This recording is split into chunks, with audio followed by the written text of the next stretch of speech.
त्र्यंबकेश्वरचा कायापालट करून येथे जागतिक दर्जाच्या सोयी सुविधा निर्माण व्हाव्यात. श्रद्धा, सुरक्षा आणि सुव्यवस्थेचा एक नवा आदर्श उभा राहावा, ही महाराष्ट्र राज्याचे लाडके मुख्यमंत्री माननीय श्री देवेंद्रजी फडणवीस साहेब यांची दूरदृष्टी आहे.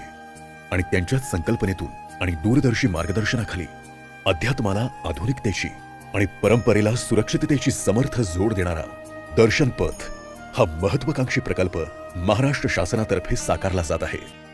दर्शन पथ मंदिर परिसर मोकळा करून प्रशस्त अंगणे आणि सुंदर नक्षीकाम केलेले कव्हर कॉरिडॉर विकसित करत आहोत.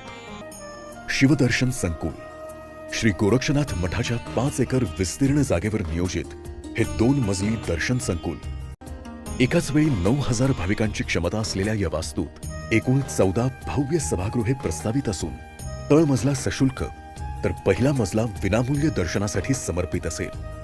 तसेच प्रतीक्षा हॉलमध्ये आरामदायी बैठक व्यवस्था, पेयजल, हिरकणी कक्ष आणि आपत्कालीन वैद्यकीय सुविधा अशा सर्व सोयी एकाच छताखाली उपलब्ध असतील.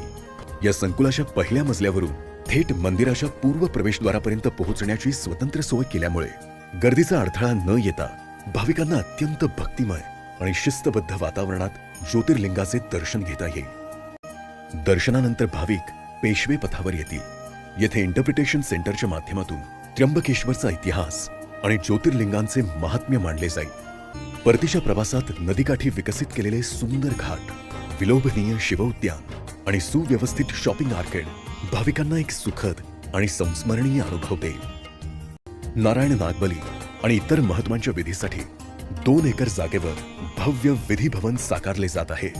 कुशावर्त कुंड ते मंदिर या ऐतिहासिक शाही मार्गाचे प्राचीन मंदिर स्थापत्य शैलीनुसार पुनरुज्जीवन केले जात आहे. या प्रकल्पाचे सर्वात मोठे वैशिष्ट्य म्हणजे त्याची उभारणी ही त्र्यंबकेश्वर मंदिराच्या प्राचीन परंपरेला साजेशा अशा ब्लॅक बासाल्ट स्टोन आणि पारंपरिक मंदिर वास्तुशैलीत केली जाणार आहे.